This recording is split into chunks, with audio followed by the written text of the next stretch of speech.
Bueno, como anticipábamos al inicio de nuestro programa, hoy vino otro invitado más, alguien que admiramos mucho, es guionista, docente, columnista de diferentes programas de radio y también escritor, ¿no? En medios estuviste en todos lados, desde Metro hasta Urbana Play, en Vorterix y diferentes lugares, y fundaste El Cuaderno Azul, es un espacio de escritura narrativa, ¿no? Con diferentes compañeros y compañeras que de hecho han ido a ese taller de parte de La Garganta. En su momento Juan nos dio becas, podría decir, sí.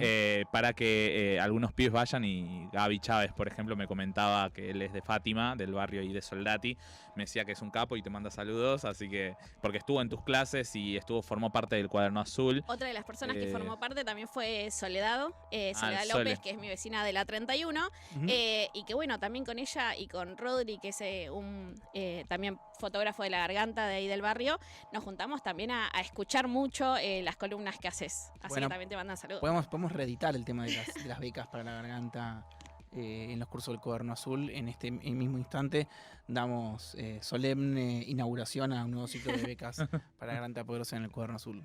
En vivo y en directo conseguimos becas, así que si está del otro lado... No te sientas presionado, por favor, No, para nada, nada. No era para eso, pero bueno.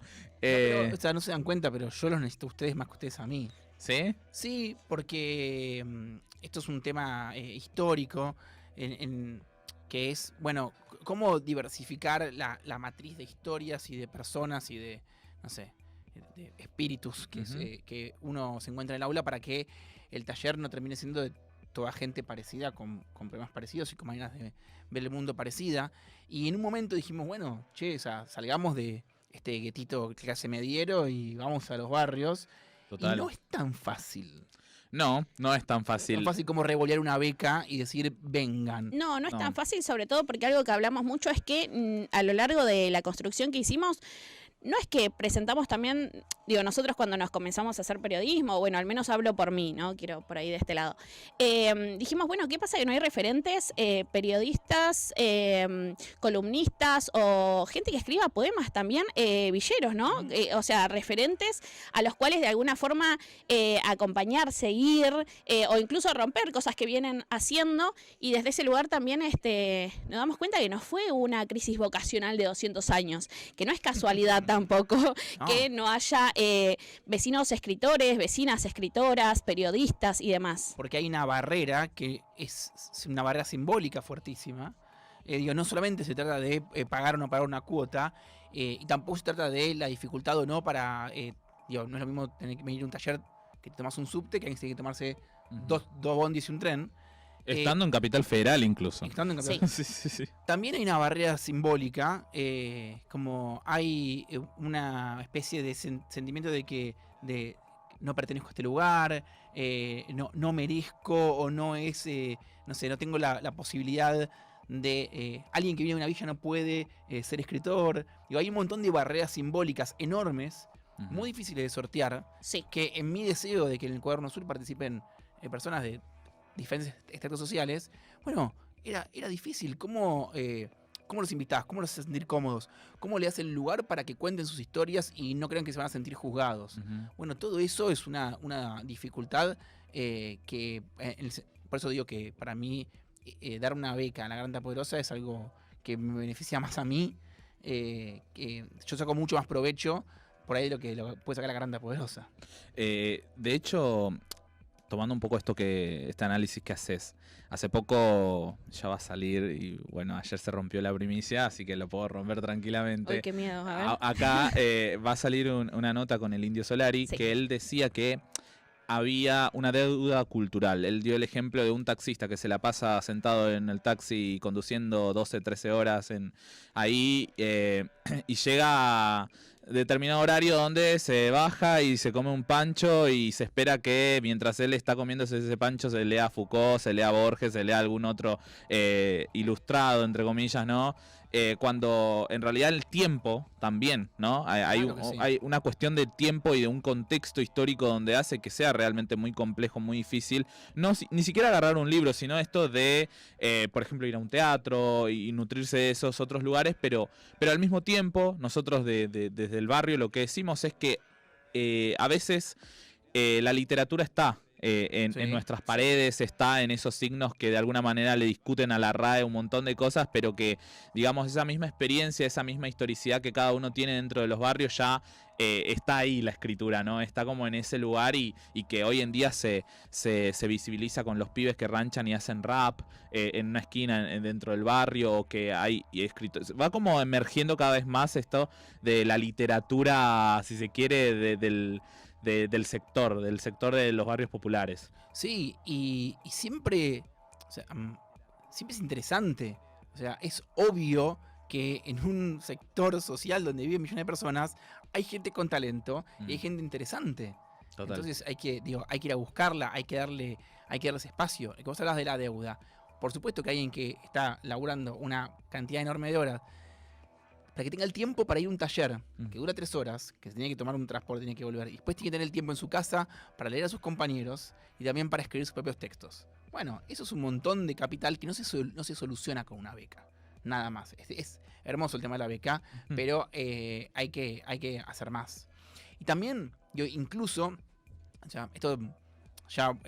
ventilando un poco intimidades de mis alumnos, o sea, en este momento estoy trabajando con 2 alumnos que vienen de barrios y que están escribiendo sobre la temática. Me llevó, te mando un saludo, Belén Villalba, me llevó 7 años, o nos llevó, el de trabajo grupal, que el tema de su identidad villera apareciera en sus textos. Terminó un primer poemario donde ni se lo mencionó, y después en el segundo, siempre diciendo yo no quiero hablar del tema. Al final lo que le pasaba era que esa identidad contradictoria, ¿cómo decirlo? De alguien que salió del barrio, que terminó graduando en la DUBA, que era psicóloga, y que no se siente ni que pertenece a Caballito, ni que pertenece a Solano. Total. Entonces se siente que está fuera en los 2 lugares. Bueno, hasta que al final empezó a hablar de eso, llevó un montón de tiempo, porque ella misma creía que eso no tenía valor. Y todos los demás estábamos, por favor, contanos.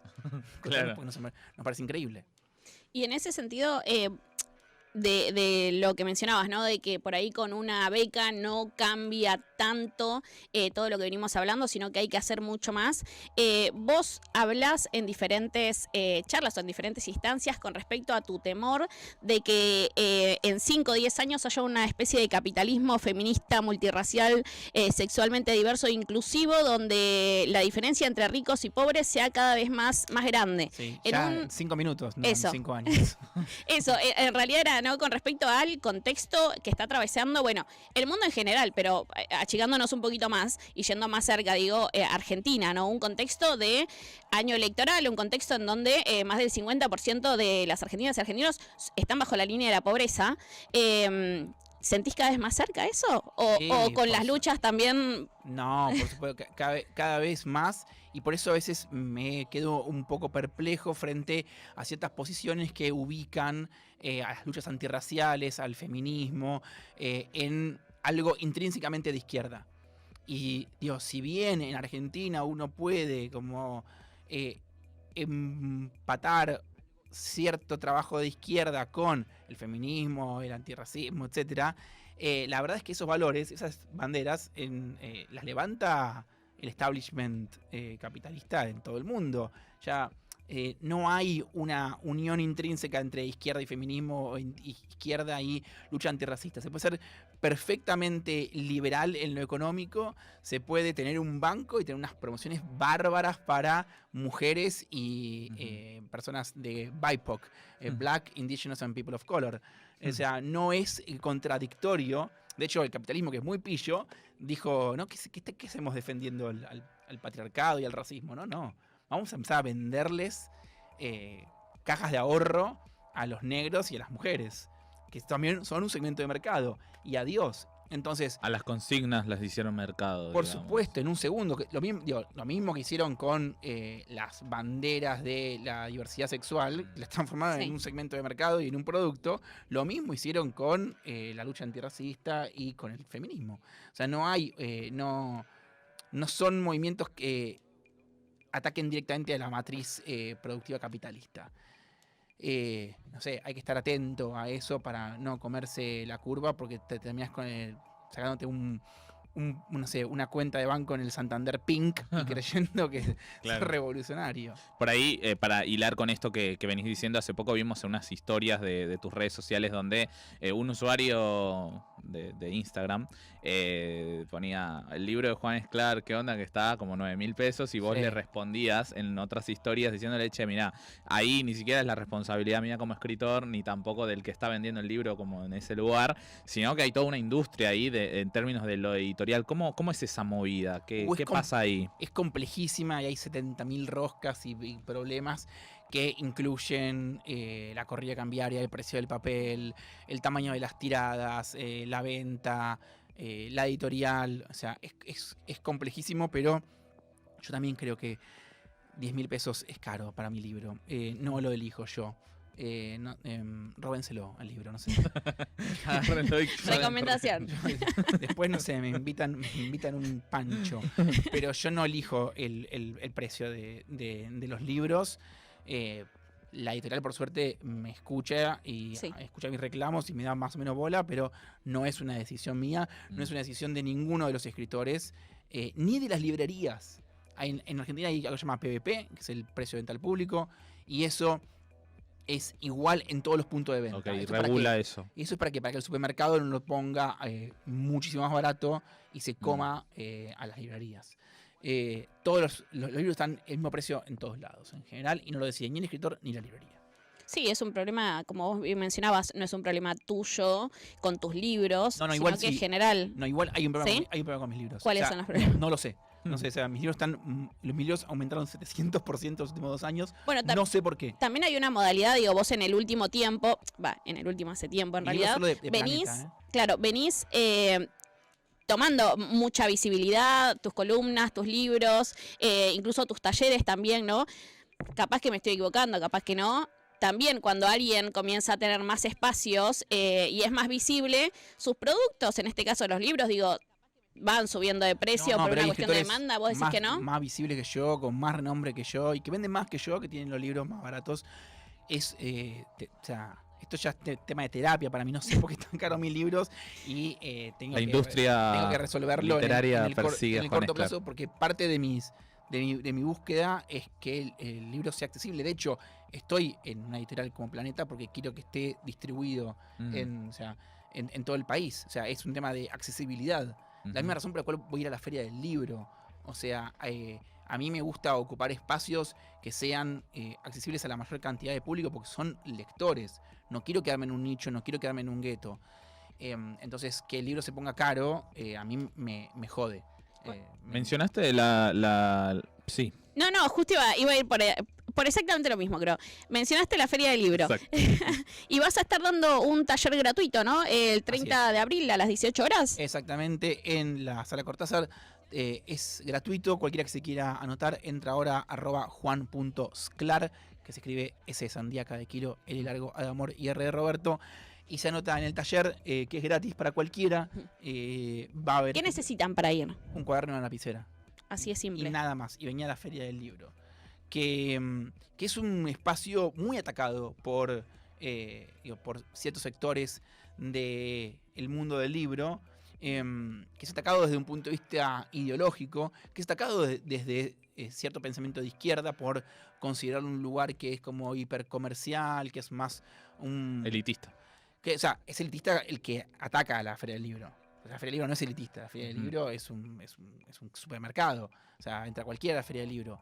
Y yo, a pesar de que tiene esa cosa poco libresca en algún sentido de la Feria del Libro, con el ruido, con la luz blanca, es un lugar abierto a todo el mundo y que nadie se siente afuera. O sea, a veces, toda esta reflexión vino a partir de que conocí una chica que se venía desde Villarrosa, en Pilar, y se venía en el tren, en el Belgrano Norte, y se vino a la Feria del Libro. Y yo dije, pero yo estoy en 30.000 eventos, o sea, no es que...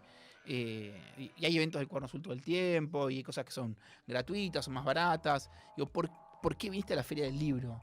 Y me dijo, porque acá no me siento afuera. Como la Feria del Libro tiene algo que es muy abierto a todo el mundo, y no tiene esa cosa... El mundo del libro a veces es muy expulsivo con los sectores populares.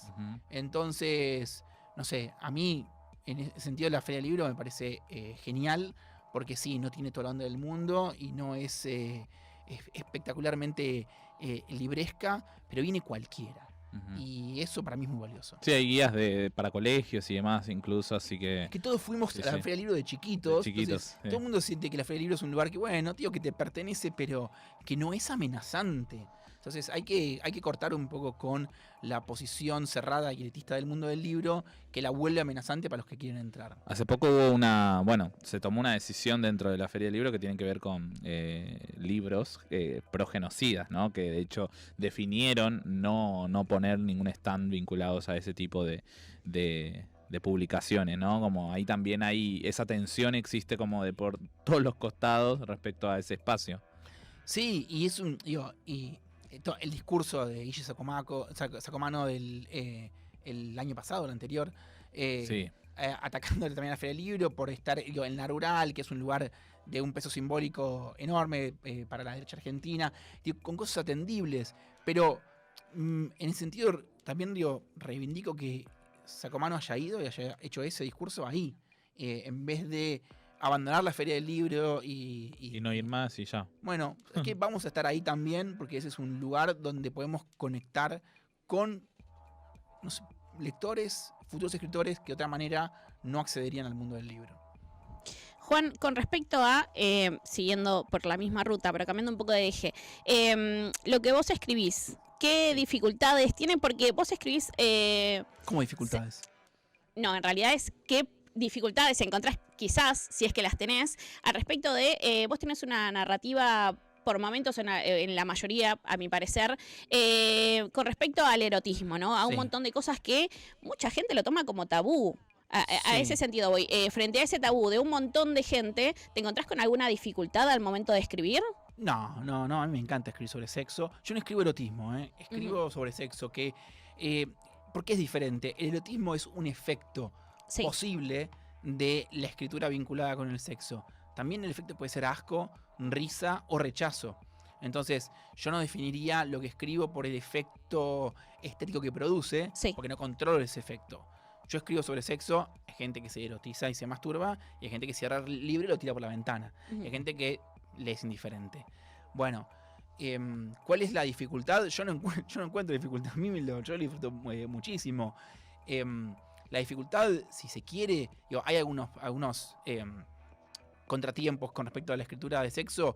Una es lo que llamo el problema del fútbol, llamémoslo, que es, después que escribiste 100 polvos, Ujú. se empiezan a parecer todos unos a los otros, lo mismo que los partidos de fútbol. Entonces, buscarle una especificidad novedosa, poética, dramática o filosófica a un nuevo texto sobre sexo, que Sí. como un partido de fútbol dura 90 minutos, es dentro de un cuadrado rectángulo verde, juegan 22 tipos, o sea, hay muchas cosas que se van repitiendo.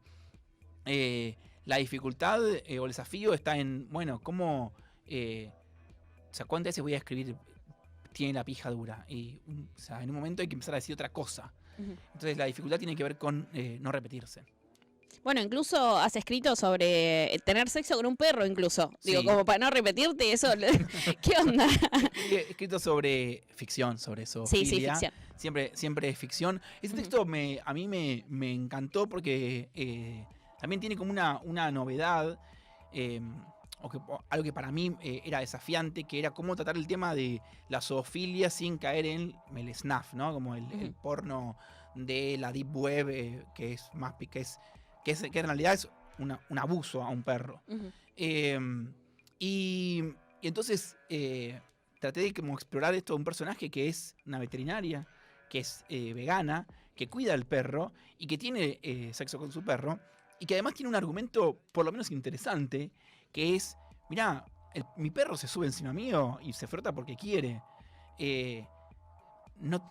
La prohibición del sexo con animales no tiene que ver con el consentimiento del animal. Ujú. Nosotros los animales los tenemos encerrados en un departamento, le damos alimento ultraprocesado, los dormimos, les extirpamos sus genitales. Ujú. Y le A veces hacemos- otras cosas también, como Sí. las orejas, la cola, o es sea, tremendo. todo un montón de cosas que si vos Sí. le dieras una máquina de hablar al perro, el perro diría, no quiero esto. Déjeme en paz, Le por pones, favor. le pones la misma cosa, decís, che, pero esto querés que te haga una paja, el perro decís, sí, sí, no hay ningún problema. Entonces, ¿por qué eso que al perro le podría dar placer está prohibido y está mal? Y sin embargo, tenerlo encerrado en tu casa y cortarle 2 huevos está perfecto. Bueno, hay algo que revisar ahí con respecto a el tema de la zoofilia, que no practico ni defiendo, etcétera, y todo ficción. ¿Lo aclarás siempre que hablas del tema? Y sí, porque como... o Hay sea, gente que es muy literal. La gente es muy literal, la gente es campeona de la literalidad, las redes sociales son extremadamente literales, entonces hay que decir todo esto para que quede claro, porque si no se pierde el argumento interesante, que como, si no es como, es claro, se coge perros, no, bueno, no me interesa esa discusión, me interesa, che, quizás tener mascotas por ahí no está genial, Ujú. o sí, o tengamos mascotas, pero y si el perrito quiere que le hagas una japa, por ahí quiere que está todo bien con eso, no sé. Me parece Sí, una la discu- sexualidad más allá de nosotros como seres humanos, sino también ahí en esos animales que nos rodean, ¿no? O que están ahí atrapados o no que sabemos. tienen una vida Sí, sexual sí, que vos total. se la cercenaste por completo por decisión unilateral. Ujú. Vos que escribís sobre sexo, Sí. como recién lo dijiste, ¿escribís solamente sobre sexo o escribís sobre sexo para contar otras cosas? Digo, porque recién explicaste para justamente lo que escribiste para poner la perspectiva desde otro lugar. No, siempre es para otra cosa. Siempre es para otra cosa. Lo mismo que si escribieras sobre boxeo Sí. o no sé, lo que quieras. Siempre estás contando algo Es más. una herramienta para contar otra cosa. Siempre digo. estás contando algo más grande. Es un medio, es una herramienta que yo disfruto muchísimo, que Sí. me da mucho placer, que me encanta escribir sobre eso, pero no es solamente eso. Porque si no, sería. ¿Qué profundidad o qué llegada puede tener escribir una y otra vez sobre gente teniendo sexo? No es tan interesante el sexo. Son Ujú. como 2 mamíferos haciendo bungu bungu uno arriba del otro.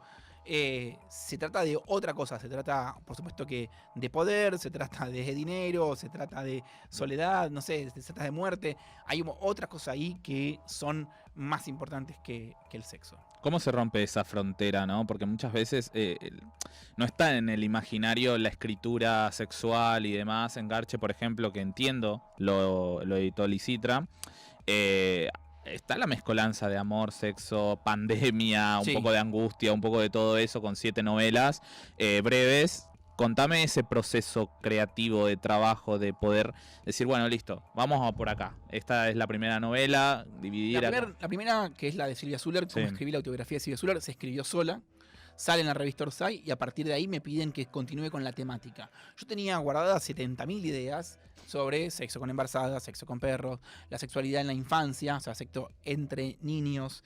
Y entonces empecé a escribir cosas que yo ya quería escribir hace tiempo y que Orsay me dio la libertad para escribir y publicar. Ujú. El texto sobre Silvia Zuller, nadie lo quería publicar.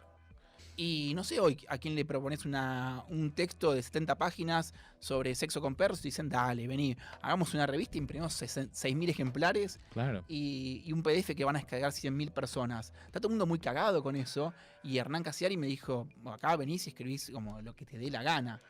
Y fue un poco esa la premisa. También, bueno, el sexo en la tercera edad, con los viejos.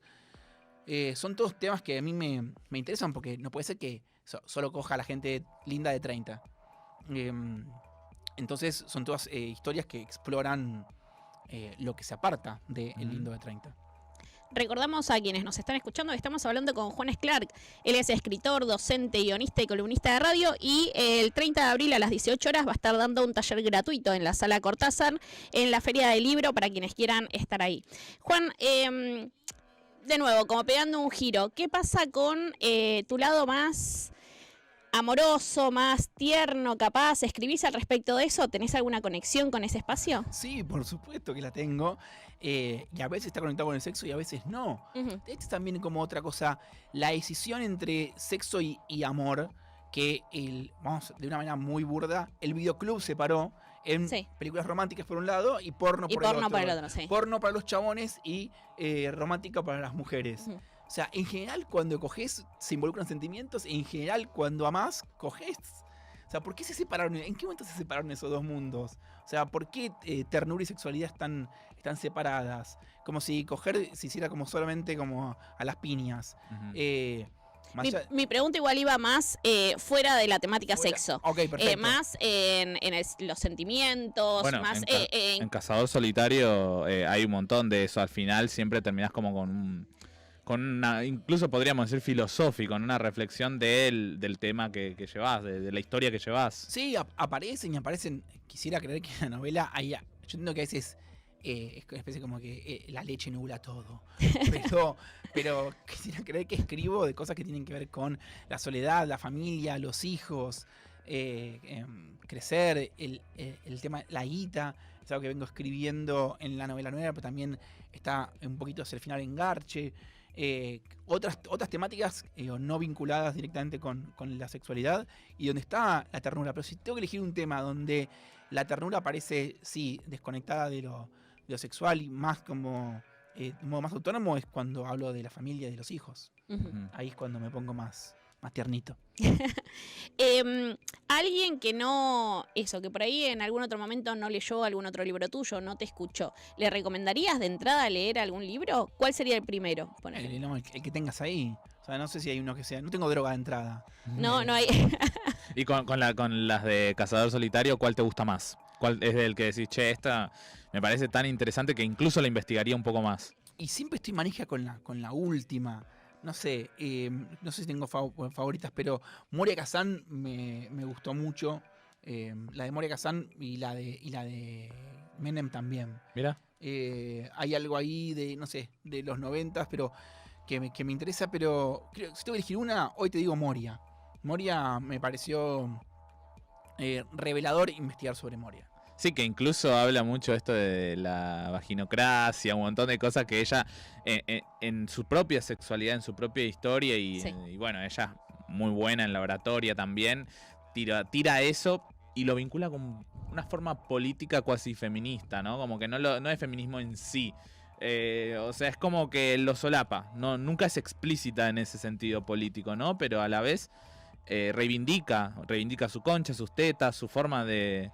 Sí, y lo más, si se quiere, espinoso al respecto de la historia de Moria tiene que ver con que mucho de su sexualidad está vinculada a su historia de abuso. De donde ella misma cuenta que repite o reencarna cosas que están vinculadas en algún sentido con su pasado y el abuso, como si ella hubiera resignificado para el lado del erotismo lo que le pasó con su abuelo. Eso me parece algo interesante para explorar y que no sé si hay muchos personajes públicos o con ese nivel de exposición que hayan dicho tan explícitamente en un libro como lo hizo Moria. Así que a mí es un personaje que me flashea. Que de mínima te llama la atención. Sí, por supuesto. Sí. Juan, algo que hablamos al principio del programa es con respecto a las inteligencias artificiales. Ajá. Justo hablamos con Sofía Escacerra, que nos puso un poco más en tema porque hay muchas dudas, o al menos de nuestra parte, ¿no? Y muchos temores, fake news, etcétera. ¿Qué sucede con la inteligencia artificial en la escritura, en los cuentos? ¿Estuviste viendo algo de eso? Sí, ¿Tenés alguna duda? ¿Qué onda? No, a mí me recontra interesa. Sí. Tengo un alumno que es programador. Estamos todo el tiempo, tenemos juegos. En nuestro taller tiene una versión virtual donde hay juegos donde trabajamos con herramientas virtuales para la escritura. Sí. Y no sé, para mí es medio como tapar el sol con la mano. Decir, no, bueno, no me gusta.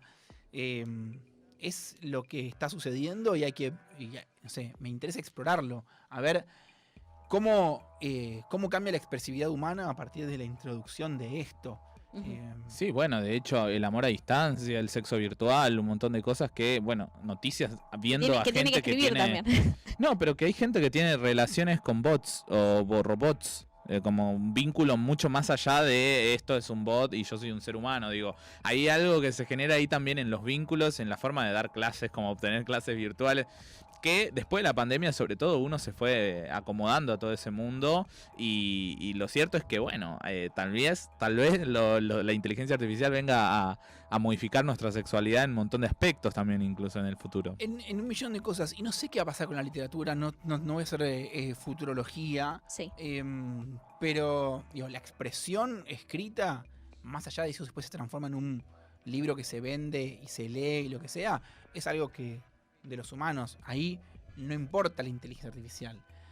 Sí puede tener que ver en el mercado del libro o en el mundo de los contenidos, pero tendremos que usarla como una herramienta. No sé, no me asusta mucho, no tengo como esa cosa de como no... Te da curiosidad. Me da ¿Eso curiosidad, lo trabajo también con el tema de ilustraciones. Sí. No tengo como... Otro día veía también un posteo de una artista norteamericana diciendo: la inteligencia artificial nunca va a poder ponerle sentimiento. No sabemos. Nunca digas nunca. Quizás lo logra, quizás no lo logra. Hay que ver cómo cómo te reinventás como artista. No nos podemos poner como artistas diciendo como no nos saquen nuestros puestos de trabajo. Como, no, mirá, basta que reinventarte como artista para hacer algo novedoso y que sea mejor que lo que hace la máquina. Claro. Y si no te Adaptarte a esa... No, adaptarte, basta que ganarle, hasta que sea algo mejor. Apareció la fotografía y bueno, la pintura cambió, no hacía lo mismo que hacía antes. Ujú. Bueno, si la literatura va a ser algo que reemplaza al poeta o al novelista, y el poeta y el novelista tendrán que hacer algo diferente que la máquina no puede hacer. Bueno, arreglátelas, viejo. Como un Total. duelo. Hay que agarrar la pala, porque hay que comer.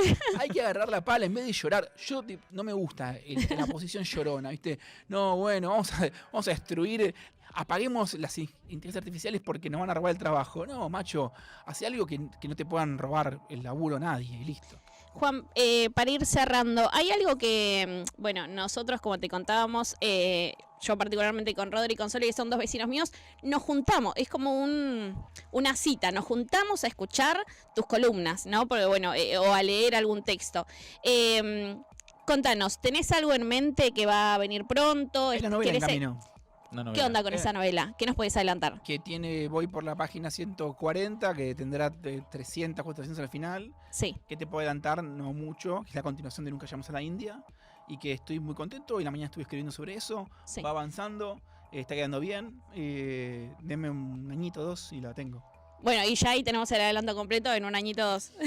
Muchísimas gracias, Juan A ustedes, Esclar, por chicos, estar acá. y renuevo el tema de la Sí. beca para la Randa Poderosa, para que ustedes dispongan de lugares para... Yo estoy, yo Bien. estoy. Mira, acá en el chat, Rodrigo Caballero, que es de la Villa 31, dice que sí, él quiere una beca también. Bueno, bienvenido Rodrigo Caballero. Buenísimo.